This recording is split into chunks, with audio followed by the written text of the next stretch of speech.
అంటే నా girls and pillars వచ్చాయన్నమాట. నేను అసలు ఊహించలేదు. నాతో శామ్యుల్ ఉన్నాడనమాట.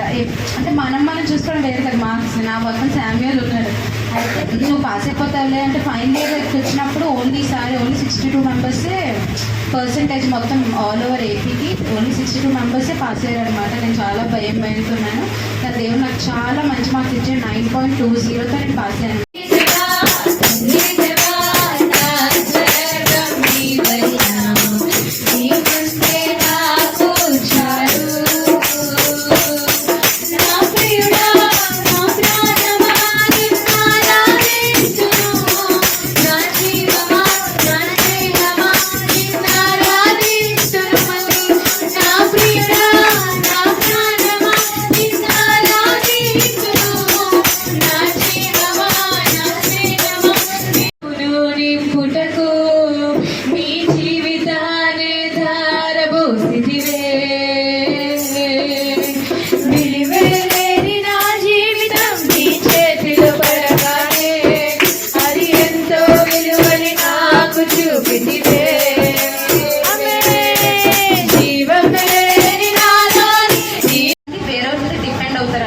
మనం మాత్రం దేవుడి మీద డిపెండ్ అవుతాం. అయితే ఒకసారి కీర్తన 6వ అధ్యాయం చదివితే,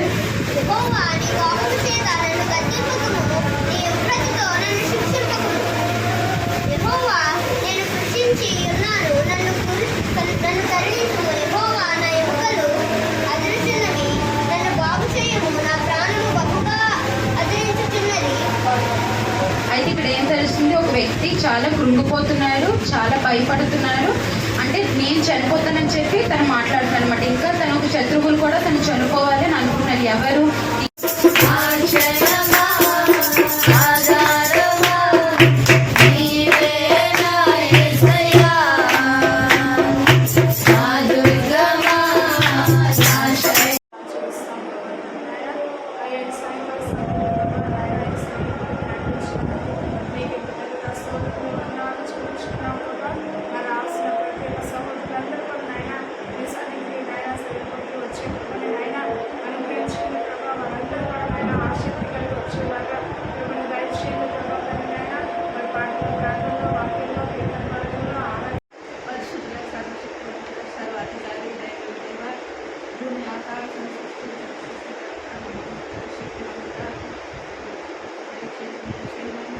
రావాల్సిన ప్రతి ఒక్క కలవరాలని సాయం దయచేయండి. పని పాటు ముగించి వారిని భయపడకుండా నడవాలని సాయం చేయండి. సంఘానికి పట్టి ఇవ్వడానికి తెలిపేయాలని ఎవరి మనసులో ఏ కోరికలు ఉన్నాయో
వాడిపోకముందే నన్ను వాడుకో, వాడిపోకముందే నన్ను వాడుకో.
నా పూర్ణ హృదయంతో నేను యెహోవాను స్తుతించదు.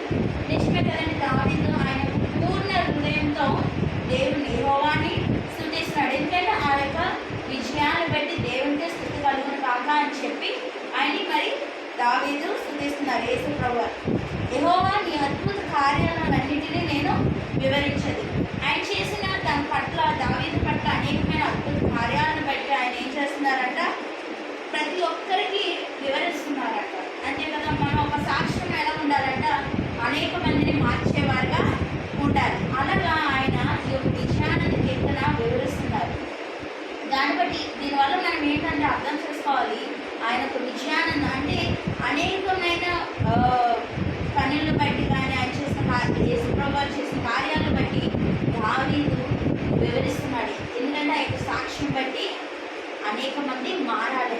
మనం ఒకసారి చూసినట్లయితే 26వ కీర్తన 7వ వచనం,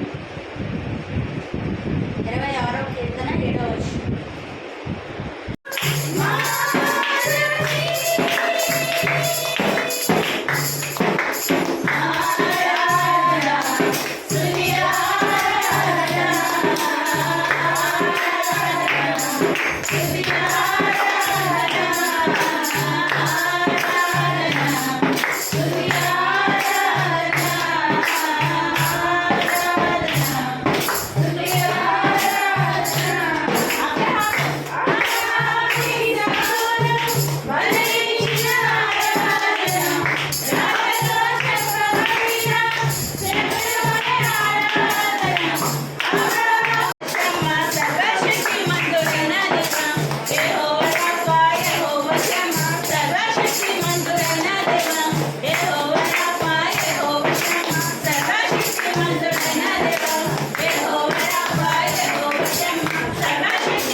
ఆమేన్. అని చేసాను. ఆదివారం ఆదివారం అయితే నేను కుంటాం పొడి కోత తెచ్చాను.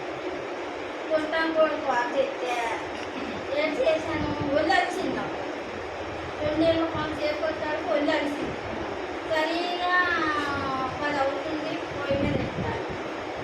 ఇంటికేంది నాకు ఉడికిందా ఉడకలేదని చూసాము. మా అబ్బాయి నేనేమో ఆడ ఉడకని తిన్నా. అమ్మ ఉడకలేదు అన్నాడు. ఉడకలేదు అంతా ఉడికేం పొయ్యి మీద పెట్టాను. పొయ్యి మీద పెట్టా. సరే అయితే మళ్ళీ అక్కని పొయ్యి మీద అనేసి కళా నిండా నీళ్ళేస్తాను. ఉడికదే కళా నిండా నీళ్ళేస్తా. కరెక్ట్గా 10 అయింది. ఊళ్ళో వచ్చిందని బయటనే కుర్చీ వేసుకుని అలా సాగబడిపోతే ఎప్పుడైతే నాకు తెలివి వచ్చిందో 12 గంటలు తెలివి వచ్చింది. ఓ రెండు రాత్రి 12 రాత్రి 12 తెలివి వస్తే ఎచ్చయా నువ్వే ఉన్నావు నాయన.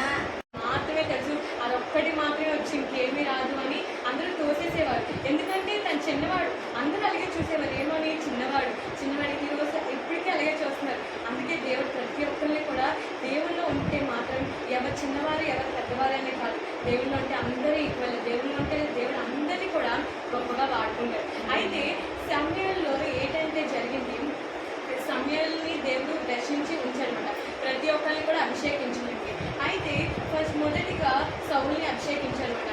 సౌలు పోగొట్టుకున్నాడు, తనకి ఇచ్చింది కూడా నిరాకరించి పోగొట్టుకున్నాడు. ఎందుకు అంటే తనకి ఏం చెప్పిందో అది చేయలేదన్నమాట. అది చేయకుండా ఇంకోటి పర్లేదు కదా, నేను అనుకున్నాను, నేను రాజుని కదా, నేను చేస్తే బాగుంటుంది కదా అని ముందుగా వెళ్ళాడు. అంత ముందుగా వెళ్ళింది కూడా అతను కోల్పోయాడు. అతను కోల్పోయేటట్టు కూడా చాలా బాధపడ్డాడు. ఒక్కసారి నాకు ఒక్కసారి చోటు ఇవ్వండి దేవుడి మాట. దేవుడు అదే అంటున్నాడు, మీరు నా మాట ఒక్కసారి వినండి, నేను మిమ్మల్ని ముందుకు నడిపించుకొని తీసుకువెళ్తాను అని దేవుడు మాట్లాడుతున్నాడు. అలాగా దావీదుని నడిపించుకుంటూ ఎక్కడ కూడా ఆకుండా ఇంకా దావీదు తప్ప ఇంకెవ్వరూ రాలేదు. ఇంకా సౌలు దాటిపోయి ఆ యొక్క మాట వినకుండా జారిపోయాడు. కాబట్టి ఆ యొక్క నెక్స్ట్ స్థానం ఎవరికి వచ్చిందంటే దావీదుకి వచ్చింది. అయితే సౌలు విషయంలో ఏం జరిగిందంటే సౌలుకి అసలు ముందు ఏమి ఉండేది కాదు. అసలు ఆ గాడిదలు వాటిని వాళ్ళ కొడుకులు